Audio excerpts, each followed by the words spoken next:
ইন্নাল্লাযীনা ইয়াতলুনা কিতাবাল্লাহ ওয়া আকামুস সালাতা ওয়া আনফাকু মিম্মা রাযাকনাহুম সিররা ওয়া আলানিয়াতান ইয়ারজুনা তিজারাতান লান তাবুর।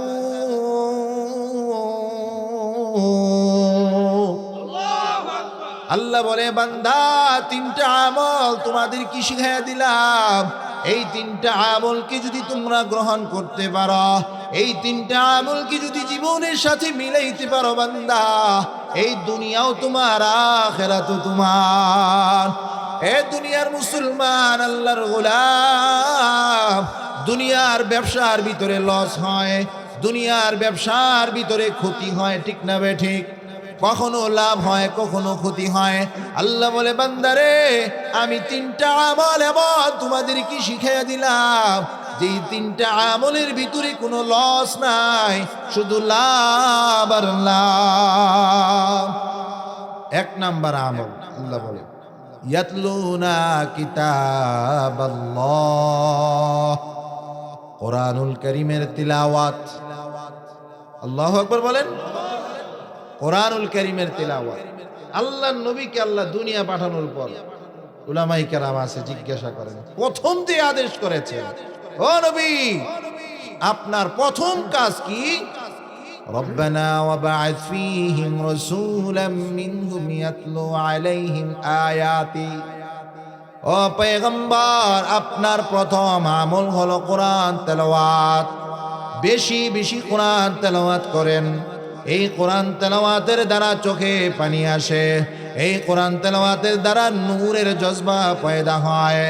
কত হাজার হাজার সাহাবী এই কোরআন তেলাওয়াতের কারণে মুসলমান হয়ে গেছে।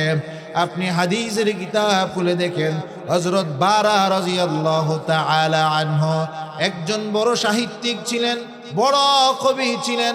এই বারা রাদিয়াল্লাহু তাআলা আনহু যখন বাইতুল্লাহ আসছেন তওয়াফ করার জন্য, মুসলমান হন নাই, উনি একজন ইহুদি পণ্ডিত। ওই বাইতুল্লাহর পাশে আবু জাহেল একটা লোককে দায়িত্ব দিয়েছে, যেই মুহাম্মদের কাছে যেতে চায় তুমি তাকে বাধা দিবা, বলবা মুহাম্মদ পাগল, মুহাম্মদ কিছুই বুঝে না, তার কাছে গেলে তুমিও পাগল হয়ে যাবা, এই জন্য মুহাম্মদের কাছে যাবা না। একটা দারোয়ান ঠিক করছে যেন কেউ মুহাম্মদের কাছে যেতে না পারে। ওই দারোয়ান জিজ্ঞাসা করে, হে আবু জাহেল, যদি মুহাম্মাদের কাছে যাইতে না দেই কি হবে? আবু জাহেল বলে, মুহাম্মদ কি যেন তেলাওয়াত করে কোরআন, এটার নাম, যে শুনে সে মুসলমান হয়ে যায়। কাবা ঘরের পাশে তৈরি রাখছে দারোয়ান, তুই পাহারা দিবি, কেউ যাতে মুহাম্মাদের কাছে যাইতে না পারে। হযরত বারা রাদিয়াল্লাহু তাআলা আনহু ইহুদি, উনি আসছেন বাইতুল্লাহ তওয়াফ করার জন্য। বাইতুল্লাহ তওয়াফ করতে আসছেন, ওই যে দূরে আল্লাহর রাসূলের কোরআনুল কারীমের তিলাওয়াতের আওয়াজ শোনা যায়। হযরত বারা রাদিয়াল্লাহু তাআলা আনহু বলেন, শুনলাম তোমাদের এলাকায় একজন পাগল আছে মুহাম্মদ নাম, সে নাকি কি জাদুবিদ্যা পাঠ করে, যেই জাদুবিদ্যা শোনার পর মানুষ পেরেশান হয়ে যায়। আমি তো একজন বড় কবি, বড় সাহিত্যিক, আমাকে ধোকায় ফেলতে পারবে না, আমাকে যেতে দাও, আমি মুহাম্মদের কাছে যেতে চাই। ওই যে দারোয়ান বলে, না না না, আপনাকে যেতে দেওয়া হবে না, আমাদের সরদার আবু জাহেলের আদেশ, ওখানে মুহাম্মদের কাছে কাউকে যেতে দেওয়া হবে না। হযরত বারা বলে, হে আল্লাহর বান্দা, আমাকে আটকাবা না, মুহাম্মদ আমাকে জাদু করতে পারবে না, আমার ভিতরে অনেক এলেম আছে, বুঝ আছে, মুহাম্মদ আমাকে ধোকায় ফেলতে পারবে না। নাউজুবিল্লাহ বলে। ওই দারোয়ান হযরত বারা রাদিয়াল্লাহু তাআলা আনহুকে আটকাতে পারে নাই। হযরত বারা রাদিয়াল্লাহু তাআলা আনহু আল্লাহর নবীর কাছে চলে যায়, ডাক দিয়া বলে, মুহাম্মদ, শুনলাম তুমি নাকি কি জাদুবিদ্যা পাঠ করো, আমাকে একটু শোনাইয়া দেখাও, তোমার জাদুবিদ্যার পাওয়ার কতটুকু আমি একটু শুনতে চাই। ও মুসলমান ইমানদার, এই কথা বলার পর আল্লাহর নবী কুরআনুল কারীমের তিলাওয়াত শুরু করে দিলেন। ইন্নাল্লাযীনা ইয়াতলুনা কিতাবাল্লাহ। আল্লাহর নবী যখন কোরআন তেলাওয়াত শুরু করলেন, হযরত বারা রাদিয়াল্লাহু তাআলা আনহু চক্ষু বন্ধ করে নবীজির তিলাওয়াত শুনে আর চিন্তা করে আর গবেষণা করে, এই কথাগুলোর ভিতরে কি কি জাদু আছে আমি বাহির করব। আল্লাহর নবী যখন তিলাওয়াত শুরু করে দিলেন, হযরত বারা তিলাওয়াত শুনতেছে, কি তিলাওয়াতের ভিতরে ভুল ধরবে? নবীজির মধুর কণ্ঠের তিলাওয়াত শোনার পর হযরত বারার চোখ বেয়ে বেয়ে পানি পড়তেছে। আল্লাহর নবী একটু সময় তিলাওয়াতের পর চুপ হয়ে গেলেন। হযরত বারা রাদিয়াল্লাহু তাআলা আনহু চিৎকার করে বলেন, পয়গম্বরে আরবি, তিলাওয়াত বন্ধ করবেন না, তিলাওয়াত বন্ধ করবেন না। এমন মজার তিলাওয়াত, এমন মজার আয়াত, এমন মজার কোরআন আমি আর জীবনে শুনি নাই, আমাকে আরেকটু তিলাওয়াত করে শোনান। আল্লাহর নবী আবার তিলাওয়াত শুরু করে দিলেন। কিছুক্ষণ পরার পর আল্লাহর নবী চুপ হয়ে গেলেন। হযরত বারা বলেন, ওগো পয়গম্বর, আমার বুঝতে বাকি নাই এইটা যে শ্রেষ্ঠ গ্রন্থ কোরআন, আমাকে কালেমা পড়াইয়া মুসলমান বানাইয়া দেন, পড়াইয়া দেন। লা ইলাহা ইল্লাল্লাহ মুহাম্মাদুর রাসূলুল্লাহ। কোরআনের তেলাওয়াত শুনে কালেমা পড়ে মুসলমান হয়ে গেছে। কোরআনের পাওয়ার আছে না নাই? এই জন্য রমজানের প্রথম আমল বেশি বেশি কোরআন তেলাওয়াত করা। বলতে পারেন, হুজুর আমি তো কোরআন তেলাওয়াত পারি না, আমি তো জীবনে কোরআন শিখি নাই। ও বাবা, বলবো এই রমজান আপনার জীবনের শেষ রমজান হয়ে যাইতে পারে। গত রমজানে আমার সাথে অনেকে আমার মুসল্লি ছিলেন, তারাবি পড়েছেন, তাদের জানাজা পড়াইয়া কবরে দাফন করে দিয়েছি।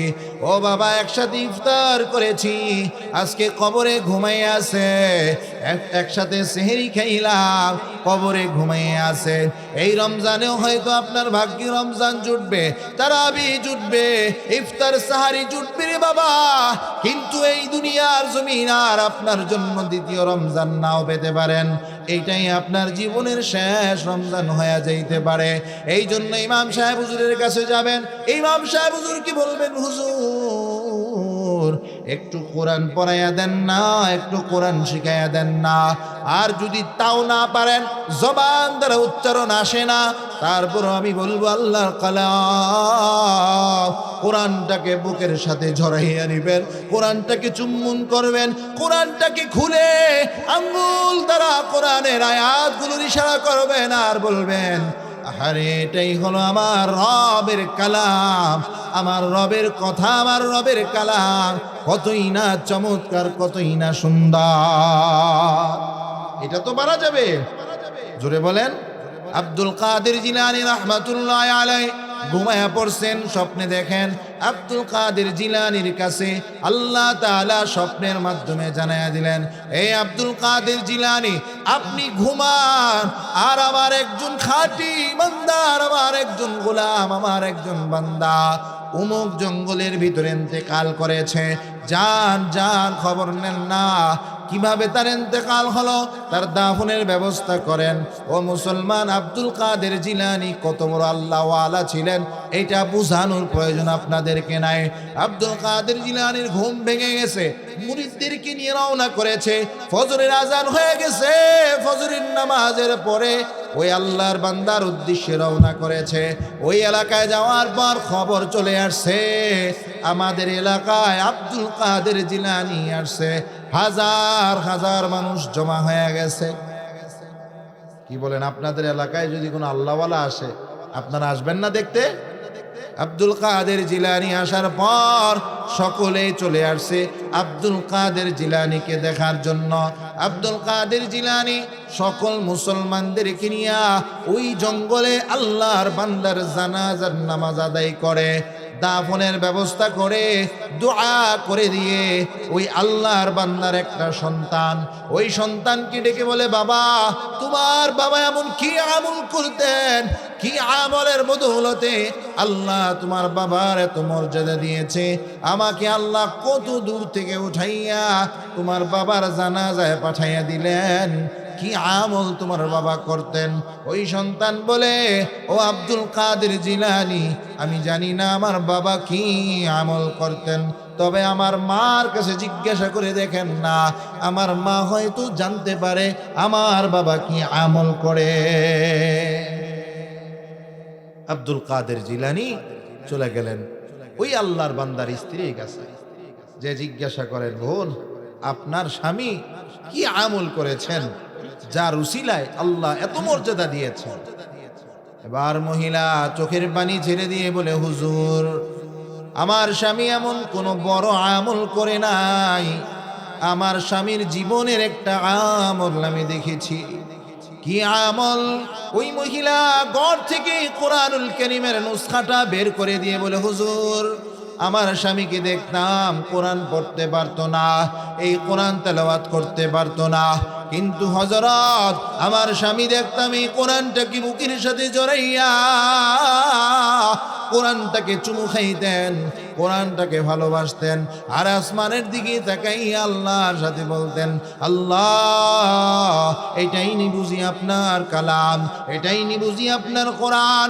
আল্লাহ আপনার হাবিব বলেছে এই জমিনের উপরে সবচেয়ে শ্রেষ্ঠ যেই গ্রন্থ তার নাম হলো কোরআন, আপনার কাছে সবচেয়ে পছন্দের গ্রন্থ হলো কোরআন, কিন্তু আল্লাহ আমি তো কোরআন পড়তে জানি না, আমি তো কোরআন পড়তে পারি না। আল্লাহ এই কথা বলে আমার স্বামী দেখতাম আঙ্গুল দিয়ে কোরআনের আয়াতগুলোতে নাড়তেন আর চোখের পানি ফালাইতেন। এই চোখের পানি কোরআনুল কারীমের ভিতরে পড়ার পর এই কোরআনুল কারীমের ভিতরে দাগ পড়ে গেছে, চোখের পানির ফোঁটার দাগ পড়ে গেছে। আব্দুল কাদের জিলানী কোরআনটাকে খুলে দেখে দেখে দাগ হয়ে গেছে। আব্দুল কাদের জিলানী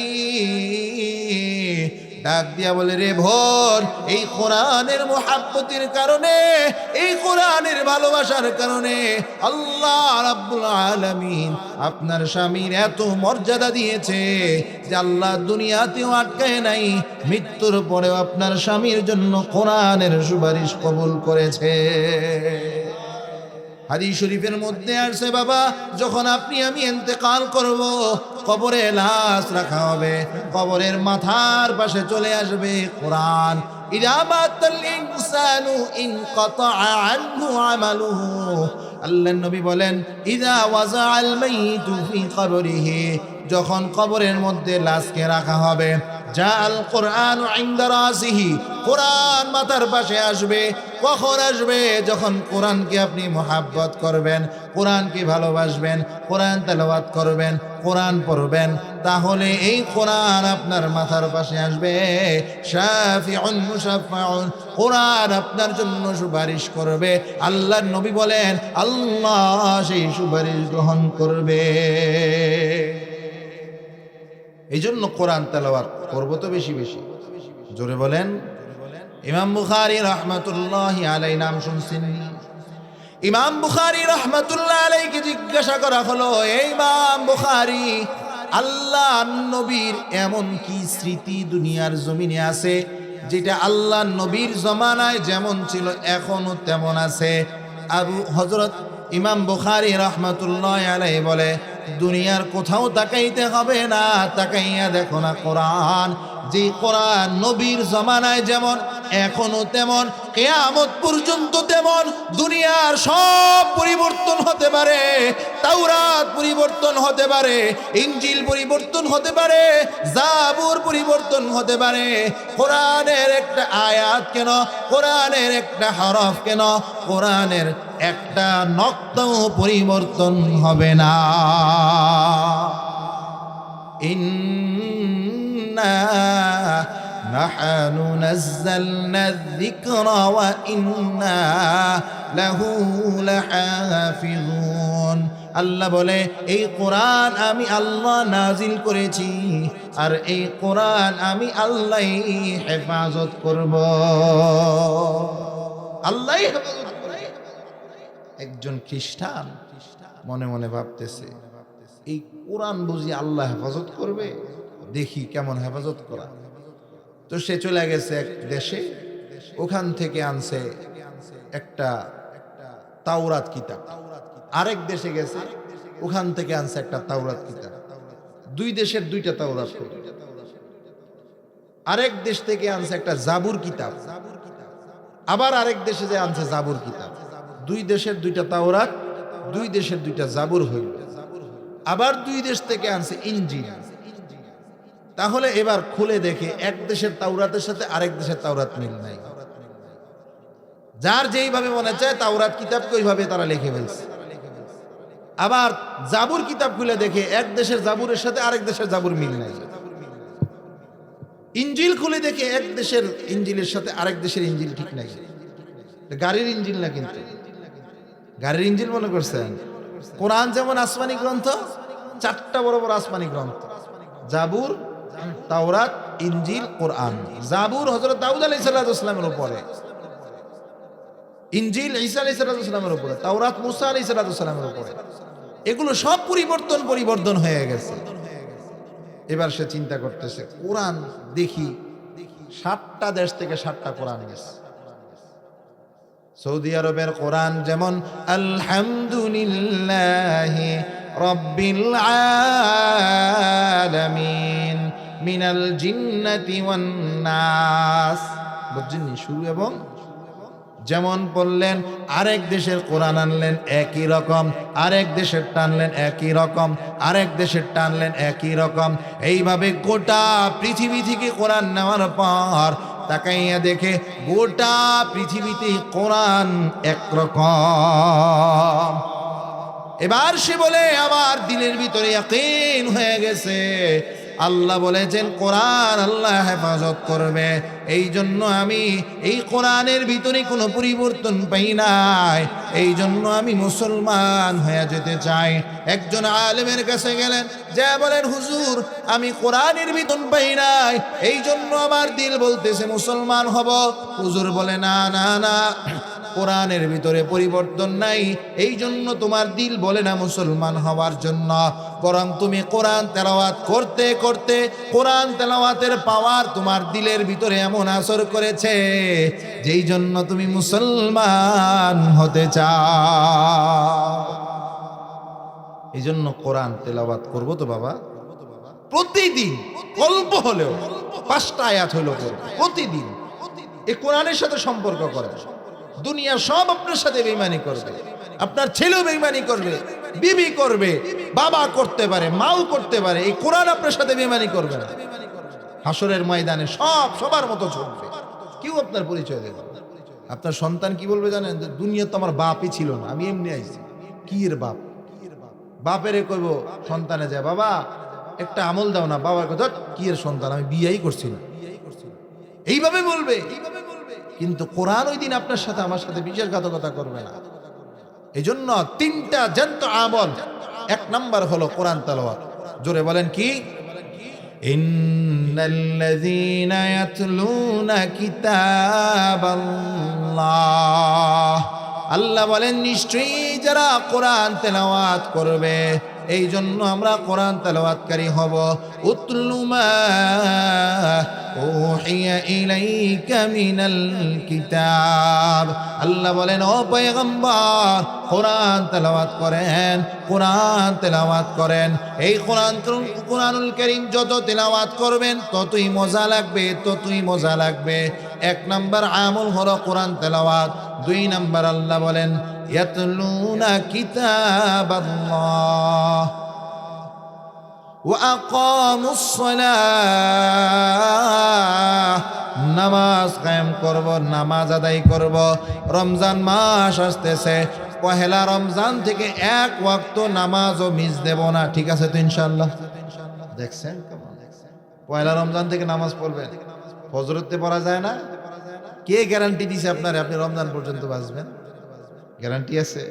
1 সেকেন্ডের গ্যারান্টি? আমাদের পৃথিবীতে একজন মাইকেল জ্যাকসন, কি নাম? জ্যাকসন, গুগলে গিয়ে সার্চ দিবেন মাইকেল জ্যাকসন, তার ইতিহাস পড়বেন। এই মাইকেল জ্যাকসনের জন্য গোটা পৃথিবীর নারীরা পাগল ছিল, গোটা পৃথিবীর নারীরা। আপনার আমার ঘরের বউই তো আপনারা পছন্দ করে না, আমার পছন্দ করে না, কথা কয় না। ঘরের বউয়ে দেখতারে নাম করে, তোমার মুখের থেকে গন্ধ কয়, যাও দূরে থাকো। ঘরের বিবি একজনই আপনার পছন্দ করে না। আর মাইকেল জ্যাকসন কেমন ছিল যে গোটা পৃথিবীর সুন্দরী সুন্দরী নারীরা টাকা, কোটি টাকা দিতে রাজি তার সাথে এক রাত থাকার জন্য। মাইকেল জ্যাকসন 52 বছর বয়সে মারা গেছে। কত বছরে? 52 বছর যখন তার বয়স, দেখলে বুঝবেন যে 25 বছরের যুবক। 43 জন সে ডাক্তার তার চতুর্পাশে রাখতো 24 ঘন্টা। রাতে ঘুমাইলেও তাকে পাহারা দিত 43 জন প্রফেসর, বড় বড় ডাক্তার। কাজ দেওয়ার আগে এটা লাগাইয়া পরীক্ষা করতো, এই কি হয়েছে রে মাইকেল জ্যাকসনের। তার টার্গেট হলো যে আমি 150 বছর পর্যন্ত দুনিয়াতে বাঁচবো। কয়শত বছর? এই জন্য সে 43 জন ডাক্তার চতুর্পাশে ফিট করছে যেন সে না মারা যায়। এবং তার জিম, ব্যায়াম, এক্সারসাইজ, নাচ সব কিছু ছিল 100 থেকে 100। ফিটনেস ছিল। আমরা তো মোটা খাড়া হয়ে গেছে, চেয়ারে জায়গা হয় না। এর বডি ছিল ওই রকম, একদম সিমসাম ফিটনেস চেহারা। এই মাইকেল জ্যাকসন বাঁচবে 150 বছর টার্গেট, সব প্রস্তুতি সম্পন্ন। 52 বছর হওয়ার পর হঠাৎ করে বুকে ব্যথা, 3 সেকেন্ডের ভিতরে নাই। কয় সেকেন্ড? 43 জন ডাক্তার মিলে চাইপা চুইপা গুসাইয়া গাসাইয়া আর ফিরে আনতে, আর জোরে বলেন পারছে? ও মুসলমান ইমানদার, 3 সেকেন্ড তো সে সময় পেয়েছে। আপনাকে আমাকে আল্লাহ 1 সেকেন্ডেরও গ্যারান্টি দেয় নাই। আল্লাহ বলেন ইযা জাআ আজালুহুম লা ইস্তাখিরুনা সাআতাও ওয়া লা ইস্তাকদিমুন। যখন সময় আসবে 1 সেকেন্ড আগেও হবে না, পরেও হবে না। আপনারা মনে ভয় পাইতেছেন যে আল্লাহই জানে হুজুর যে কয়টা রাত বাজায়। আমি কিন্তু গরিব দিকে দিতেছি 12টার উপরে আর যাবে না ইনশাআল্লাহ। বলেন, পেরেশান হয়েন না, কষ্ট দেব না আপনাদেরকে, আমারও তো কষ্ট হইতেছে, ঠিক কি না? এই জন্য বাবা, হায়াতের কোনো গ্যারান্টি আছে? এই জন্য মুসলমান ইমানদার, রমজানের 1 তারিখ থেকে নয়, এখন থেকে আমি রোজা, আমি এখন থেকে নিয়ত করলাম যে 5 ওয়াক্ত নামাজ পড়ব। আল্লাহর নবী সাল্লাল্লাহু আলাইহি ওয়াসাল্লাম মৃত্যুর শেষ সময় পর্যন্ত বলেছেন আসসালাহ আসসালাহ, নামাজ নামাজ নামাজ নামাজ। আমার উম্মত যদি নামাজের ইহতেমামি হয়ে যায়, আমার উম্মত যদি নামাজি হয়ে যায়, গোটা পৃথিবী তাদের পায়ে চুম্বন করবে। আমরা আল্লাহর কদমে সেজদা দেই না, এই জন্য গোটা পৃথিবী আমাদের কদমে সেজদা দেয় না। ও দুনিয়ার মুসলমান ইমানদার, এ বরিশালের মুসলমান, আমরা যদি আল্লাহর কদমে আমাদের কপালকে লুটাইতে জানি, আল্লাহর কদমে যদি সেজদা দিতে পারে, আল্লাহর নবী বলেন আকরাবু মা ইয়াকুনুল আবদু মির রাব্বিহি ওয়া হুয়া সাজিদ। বান্দা যখন সিজদায় যায় আল্লাহর সবচেয়ে কাছে চলে যায়, আল্লাহর সবচেয়ে নিকটে চলে যায়। এই সিজদায় আপনি যা চাবেন আল্লাহ তাই আপনাকে দিবে। আপনি সিজদায় লুটাইয়া পড়েন, আপনার দুনিয়ার হাজাত আল্লাহর কাছে বলেন, আপনার পেরেশানি আল্লাহর কাছে বলেন, আপনার ঋণ আল্লাহর কাছে বলেন, আপনার সন্তান হয় না বাবার কাছে যাওয়া লাগবে না, আল্লাহর কাছে বলেন, আপনার চাকরি হয় না আল্লাহর কাছে বলেন, ব্যবসায় বরকত হয় না আল্লাহর কাছে বলেন, সন্তান অবাধ্য আল্লাহর কাছে বলেন, সন্তানের পাত্র পাত্রী খুঁজে পান না আল্লাহর কাছে বলেন। যত জরুরিয়াত আছে আল্লাহ গাইবি খাজানা থেকে পুরা করবে। এই জন্য নামাজ পড়বো তো। ইন্নাল্লাযীনা ইয়াতলুনা কিতাবাল্লাহ ওয়া আকামুস সালাতা ওয়া আনফাকু মিম্মা রাযাকনাহুম সিররাও ওয়া আলানিয়াতা। ও দুনিয়ার মুসলমান, 1 নাম্বার আমল হলো কোরআন তেলাওয়াত করা। অন্তত পক্ষে প্রতিদিন 5 আয়াত হলেও পড়ব তো। প্রতিদিন 5 ওয়াক্ত নামাজ পড়া, তাহাজ্জুদ পড়ার চেষ্টা করব।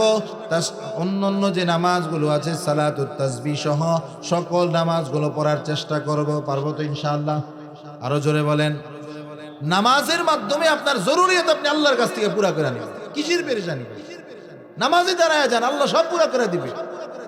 খলিফাতুল মুসলিমিন ওমর রাদিয়াল্লাহু তাআলা আনহুর ইতিহাস দেখেন না? ওনার শাসন আমলে দুর্ভিক্ষ দেখা দিছে। কি দেখা দিছে? দুর্ভিক্ষ, অভাব। মশওয়ারায় বসলেন, এই কি করা যায়? সাহাবায়ে কেরাম মশওয়ারা দিলেন, বিভিন্ন দেশে চলে যাই, আমরা ব্যবসার মাল নিয়ে আসি, তাইলে আমাদের জন্য সহজ হবে। ওমর ফায়সালা দিলেন, ঠিক আছে। সকালবেলা 10টা বাহিনী তৈরি করলেন, এক এক রাষ্ট্রে এক এক বাহিনী যাবে। রাতের বেলা ঘুমায়া পড়লেন। ওমর ঘুমের নিমজ্জিত হয়ে গেছেন। নবীজি সাল্লাল্লাহু আলাইহি ওয়াসাল্লাম স্বপ্নে আইসা ওমরকে ডাকেন, হে ওমর, ওঠো, তোমার সাথে কথা আছে। ওমর রাদিয়াল্লাহু তাআলা আনহু স্বপ্নে দেখতেছেন, নবীজি বলেন, ওমর, অভাবে হয়েছে, পেরেশানি হয়েছে, তোমার দুর্ভিক্ষ চলতেছে। ওমর, তোমার কাছে তো অস্ত্র আছে, কেন তুমি মানুষের কাছে হাত পাতবা? কেন বহির্বিশ্বের লোক পাঠাবা? তোমার কাছে তো আল্লাহ অস্ত্র দিয়া দিছে। রে ওমর, আমি কি তোমাকে নামাজ শিখাই নাই? আমি কি তোমাকে সালাত শিখাই নাই? তোমার যত সমস্যা আছে নামাজে দাঁড়াইয়া যাও, নামাজ আদায় করো, আল্লাহর কাছে চাও, আল্লাহ দুর্ভিক্ষ দূর করে দিবে। ফজরের আজান হয়ে গেছে, ওমর ঘুম থেকে জেগে গেছে, ফজরের নামাজ পড়েছেন। নামাজের পর দল আসতেছেন, 10টা দল ওমরের কাছ থেকে দোয়া নিয়ে বের হবে। ওমর সকলকে ডাকলেন, এ মদিনাবাসী, আসো বসো, তোমাদের সাথে কথা আছে। কি কথা? নবীজি স্বপ্নে আসলেন, স্বপ্নে আইসা আমাকে সবক দিয়া গেলেন, আমরা যদি নামাজের ইহতিমাম করি, আল্লাহর কাছে নামাজ পড়ে চাই, আল্লাহ আমাদেরকে খালি হাতে ফিরাবেন না। আর আসতে বলেন সুবহানাল্লাহ। সবাই নামাজে দাঁড়ায় গেলেন। এই নামাজের বদৌলতে অভাব দূর হয়ে গেছে, দুর্ভিক্ষ চলে গেছে। সুবহানাল্লাহ বলেন। 1 নাম্বার আমল হলো কোরআন তেলাওয়াত, 2 নাম্বার আমল হলো নামাজ, 3 নাম্বার আল্লাহর নবী বলেন, ওয়া আনফাকু মিম্মা রাযাকনাহুম। আল্লাহর কালাম, আল্লাহ বলেন 3 নাম্বার আমল হলো তোমার সমর্থ অনুযায়ী দান করবা। কি করবা? হুজুর সব ওয়াজ করেন, ভালো লাগে, দানের ওয়াজ কইরেন না, এটা আর ভালো লাগে না। অনেক কষ্টের টাকা, মাথার ঘাম পায়ে ফেলে কষ্ট করে টাকা উপার্জন করছি, হুজুর টাকা চায়েন না। আপনাদের কাছে বাবা আমি টাকা চাবো না, মাহফিল কর্তৃপক্ষ কোনো কালেকশনের কথা বলেন নাই, টাকাও চাবো না। আমল আপনাদের কি শিখায়া যায় রে বাবা বরিশালের মুসলমান? 3 নাম্বার আমল হলো আল্লাহর রাস্তায় প্রকাশ্যে এবং গোপনে দান করা। আপনি মনে রাখবেন, এই দান আপনার উপর থেকে যত মুসিবত আছে দূর করে দিবে। সুবহানাল্লাহ। এই দানের দ্বারা আপনার অভাব দূর হবে, এই দানের দ্বারা বিপদ দূর হবে, এই দানের দ্বারা মালে বরকত হবে, এই দানের দ্বারা আপনার সন্তান বাধ্য হবে, এই দানের দ্বারা দুনিয়ার সব বিপদ আপদ বালা মুসিবত অভাব অনটন পেরেশানি রোগ বিমার আযাব গজব থেকে আল্লাহ আপনাকে হেফাজত করবে। এই জন্য রমজান আসতেছে, প্রতিদিন অন্তত পক্ষে কিছু কিছু দান করো। আপনি বলতে পারেন, আমার তো টাকা নাই। 2 টাকা আছে, 2 টাকা, জোরে বলেন। 2 টাকা দেওয়ার ক্ষমতা আছে? প্রতিদিন আপনি 2 টাকা করে মসজিদের দান বাক্সে ফেলেন, 2 টাকা করে দেন, মাসে 60 টাকা হয়ে গেল।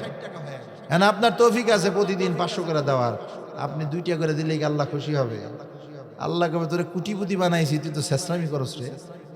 দিলাম কোটি টাকার মালিক বানায়, তুই 2 টাকা দান করস। দেখবেন জুমার দিন মসজিদের দান বাক্সগুলো, আপনারা তো গ্রামে আছেন, আমরা শহরে দেখি, দান বাক্স যখন সামনে যায় না, সাহেব কি করে জানেননি?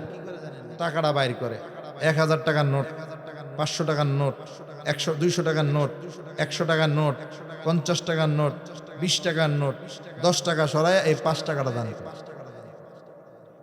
চিন্তা করছেন? তার মানে 1000 দেবো না, 500 দেবো না, 200 দেবো না, এটা আমার আর 5 টাকা দিলাম আর কি, সমস্যা। এটা ওই হার মতো হয়েছে আর কি, আল্লাহ আমারে 5 লাখ টাকা দাও, আমি 2 লাখ টাকা তোমার রাস্তায় দান করে দাও। যদি বিশ্বাস না হয় 2 লাখ তোমারটা তুমি রাইখা দাও, 3 লাখই দাও না। বুঝেন নাই? এই সম্পদের মালিক কি আপনি, আমি, না আল্লাহ? জোরে বলেন। এখন আপনি বাড়ির মালিক, আপনার বাড়ি আপনার আছে, জমি জামা আছে। এই ভাই বলেন, 100 বছর আগের মালিক আপনি ছিলেন? জোরে বলেন না। আবার 100 বছর পরে আপনি মালিক থাকবেন?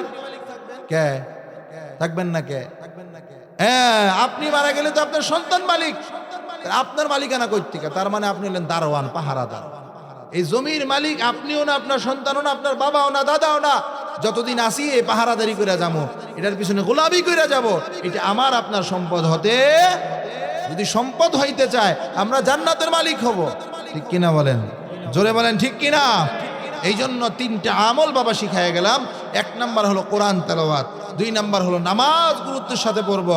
এই যুবক ভাই, তোমাদেরকে বলি ভাই, কত যুবক তোমাদের মতো কবরবাসী হয়ে গেছে, কত যুবক তোমাদের মতো এইভাবে অ্যাক্সিডেন্ট করে রাস্তায় কবরের বাসিন্দা হয়ে গেছে।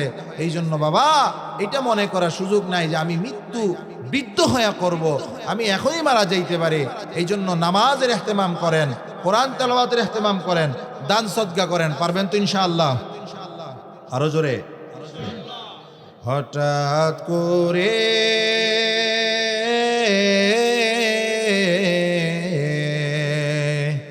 হঠাৎ করে শুনবি একদিন আমার মৃত্যুর খবর। কেঁদে কেঁদে আসবে সবাই দিতে আমায় কবর, দিতে আমায় কবর। হঠাৎ করে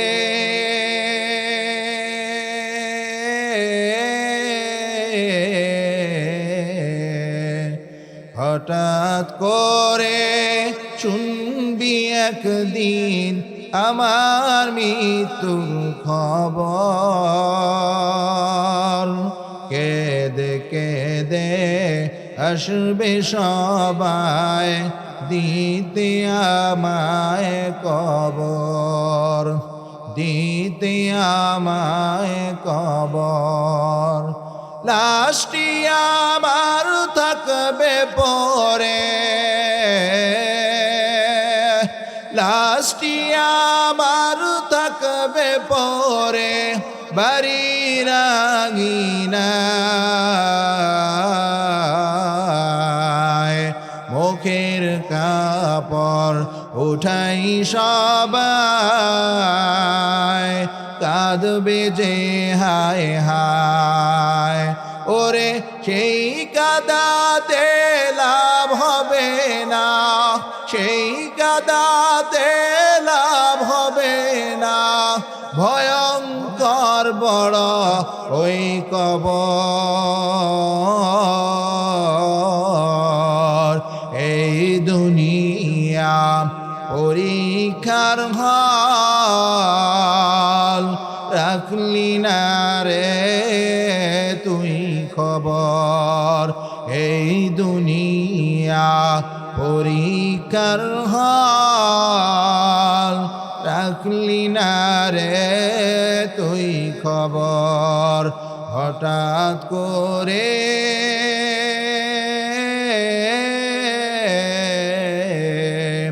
হঠাৎ করে শুনবি একদিন আমার মৃত্যুর খবর। কেঁদে কেঁদে আসবে সবাই দিতে আমায় কবর, দিতে আমায় কবর। কষ্ট হচ্ছে আপনাদের? তাহলে যে আলোচনাগুলো করলাম 7টা আমল, প্রথম 4টা আমল জবানের রমজানে করব। লা ইলাহা ইল্লাল্লাহ, আস্তাগফিরুল্লাহ, জান্নাত চাবো, জাহান্নাম থেকে ফানা চাবো। কে কে আমল করতে রাজি? আল্লাহ কবুল করেন, আমিন। 3টা বিশেষ আমল। 1 নাম্বার হলো কোরআন তেলাওয়াত করা, না পারলে কোরআনটা হাতে নিয়ে হলেও বসে থাকা, প্রত্যেক দিন কিছু সময়, শুধু রোজায় না সারা বছর। 2 নাম্বার নামাজ পড়া 5 ওয়াক্ত। 3 নাম্বার স্বার্থ অনুযায়ী, সামর্থ্য অনুযায়ী যতটুকু পারি আল্লাহর রাস্তায় দান করা। 2 টাকা হোক, 5 টাকা হোক, 100 টাকা হোক, 500 টাকা হোক, আল্লাহকে সন্তুষ্টির জন্য খালিস নিয়তে দান করা। এই 3টা বিশেষ আমল সহ 7টা আমল আল্লাহ আমাদেরকে আমল করার তৌফিক দান করেন, আমিন।